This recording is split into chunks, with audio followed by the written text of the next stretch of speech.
This show is produced by the Harwood Podcast Network. Hi, I'm Cindy Harris, and we love making this show available to you free of charge. If you'd like to help us keep it that way, make a contribution to our Karma Jar or become a show sponsor. To learn more, visit our website.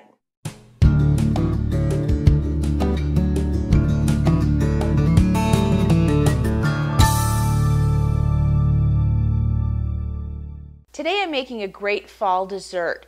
I call it apple pie squares. At the farmer's market right now, you just find an abundance of apples.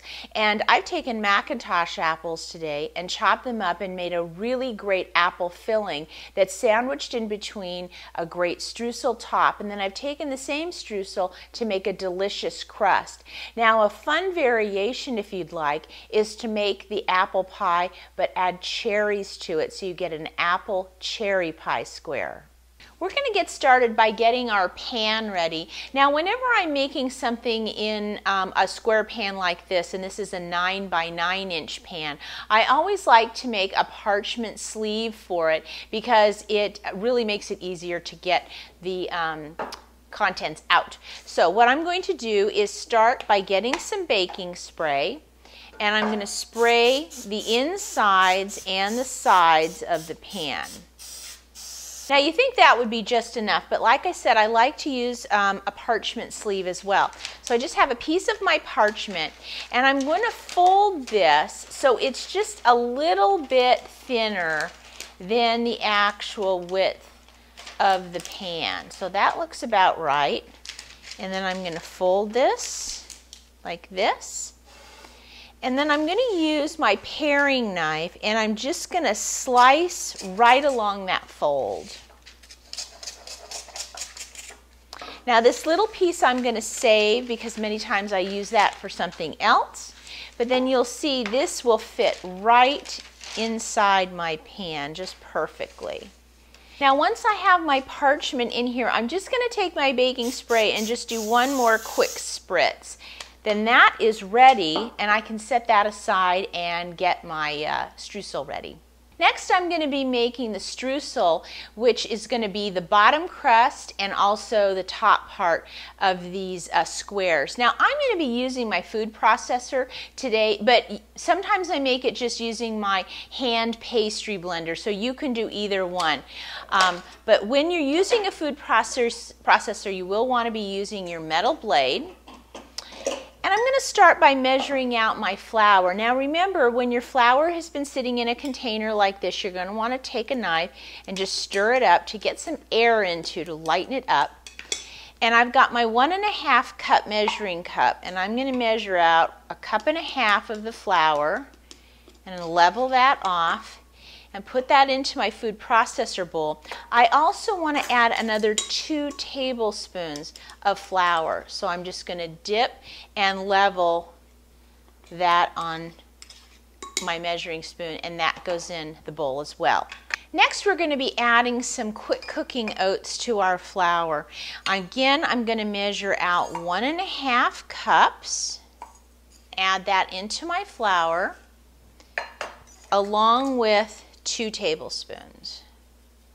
Now, to sweeten our streusel, I'm going to be using just brown sugar. So I'm going to measure out 1 cup of brown sugar. And remember, when you are using brown sugar, you want to lightly pack it into your measuring cup. So you'll see I'm just using the back of my scoop, measuring it out like this, and I'll put that into my bowl as well. Then to this, I'm going to add just a little bit of baking soda, 1/8 of a teaspoon, and 1/4 of a teaspoon of salt. Now I'm going to put the lid on my food processor, and I'm just going to pulse this a little bit to get the brown sugar and the oats and the flour mixed up. Now you can see that's pretty much come together, so I'm going to stop, and I'm going to get my butter ready. Now I've got 1 cup of butter out of the refrigerator, and I'm just going to take my knife and I'm going to cut it in half lengthwise 2 times. And then I'm going to cut it into some squares like this, and then I'm going to add that to my flour, and I'm going to do that with both sticks for a total of 1 cup. Now we're going to cut the butter in. So I'm going to put my top on and I'm going to start pulsing this to get the butter blended into the flour. Now once it starts to go in, then I'm just going to hit on and I'm going to let this run until I start to see large crumbs come together, and that's going to take a couple of minutes. Now you can see it's starting to come together a little bit. And you can start to see in the bowl I'm getting these nice big clumps of the streusel. So I'm going to turn that off. And you can see it's come together really nicely in these nice big pieces. That's exactly what I want. I'm going to take this off the base. And now what we're going to do is we're going to take just half of the streusel and we're going to use it in the base of our pan. That's going to be our bottom crust. And then I'm just going to take my hand and I'm going to press this out. Now at this point, this bottom crust is really feeling like clay, which is great. So you can see it comes together really nicely. I want it nice and compact. And you just want to make sure that your corners are nice and level, because with this apple filling you want to make sure you have a nice sturdy base. Now I've preheated my oven to 350 degrees and this is going to bake just the bottom crust for 15 minutes. Now while my crust is baking in the oven, I'm going to go ahead and get my apple filling ready. Now at the farmer's market I found some great Macintosh apples. I love this apple because it just tastes so appley, but you can use whatever apples you have on hand. The key with this filling though is we do want to chop the apples up fairly fine. Now I'm just going to cut them in half, take the core out, get the stem out, and then I'm going to slice the apples like this. Oh, I'd say that's about 1/4 of an inch thick. So I get this nice thin slice. And then I'm going to take those slices and stack a couple together and do a couple of slices through it, the lengthwise, and then I'll come back in and do a chop. And you can see this is a fairly fine chop, and it's really important for this square that we do chop it up finely. But you'll see I don't bother peeling them. I like the look of it and I like the flavor that the peel gives me. Now what I'm going to do is basically take 4 apples and I'm going to chop them up nice and fine. And then I'm going to take my apple as I chop it up and transfer it into a medium-sized bowl. Now after 15 minutes you can see it's gotten nice and light brown, and I'm just going to pull that out and let it sit on top of the stove while I finish my apple filling. Now to sweeten the apples I'm going to add 1/2 cup of sugar. Then to thicken the juices that the apples are going to release I'm going to add 1 tablespoon of flour. And to give it some more flavor I'm going to add a teaspoon of ground cinnamon. And then I really find that lemon just makes apple filling taste really good. So I'm going to take my microplaner and I'm going to take the zest off of 1 lemon and add that into my bowl. And then I'm going to take the same lemon and cut it in half and put it through a strainer and put the juice right in. And then with a large spoon, I'm going to toss all these ingredients together really well. It's important that that flour get mixed all through the apple as well as the cinnamon and the lemon juice and the sugar. So just keep stirring until all you see is nicely coated apples. Now if you wanted to make this the apple cherry version, the only difference is instead of 4 apples, I used 3. And then I'm adding in a cup of these really nice tart dried cherries. And I'm going to stir that in really well. Now I'm going to take my apple filling, I'm going to pour it right on top of my warm crust. And I'm going to take my spoon, and it's real important that we push that out evenly to the sides and corners of the pan.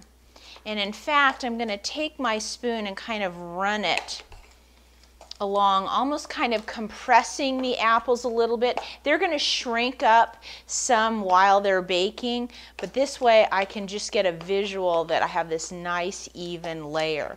Then I'm going to take the rest of my streusel, and I have these nice big crumbs, and I'm going to take, and I don't want to break the crumbs up a whole lot, but I'm just going to kind of squeeze them with my hand and crumble them all on top of the apple. Now, as you get to the bottom of your streusel, it may sort of come apart a little bit. So what I do is I get it and I squeeze it in my hand to bring that butter back in, because you definitely want every drop of streusel topping on top of those apples. Now I'm going to take and put this in the oven, and this is going to bake for 35 minutes. Now after 35 minutes, you can see the top streusel is nice and brown, and we've got a little bit of bubbling alongside the edges, which is just perfect. Now this needs to sit on the cooling rack for at least 35 minutes. Now today I've gone ahead and made the apple pie square, and then I also made an apple cherry pie square because I wanted to show you both of them. But when it's time to take them out of the pan, I just take one of my dinner knives and I run it along the edge where there is no parchment. So on these two sides, and then I have my little cooling rack right next to me, and I'm going to take the sleeves and I'm just going to lift it up and right onto the cooling rack. And the longer these sit here to cool, the more sturdy that they'll be, and you could actually pick them up or you can serve them with a fork. It doesn't really matter. But you can see these nice great edges and that great apple filling in the middle. I cannot wait to cut these up. Now I did want to show you the cherry apple one as well, and you can see it has this great line of apples and cherries in the center. It tastes really good. So whether you want to make the straight ahead apple pie squares or you want to make the apple cherry squares, they're both a great way to use all those great fresh apples at the farmer's market. Now if you want to get the recipe, just go to our website and visit the Farmer's Market Gourmet show notes, and I'll have it there for you. And as always, if you have any questions, please send me an email. I'll see you next time.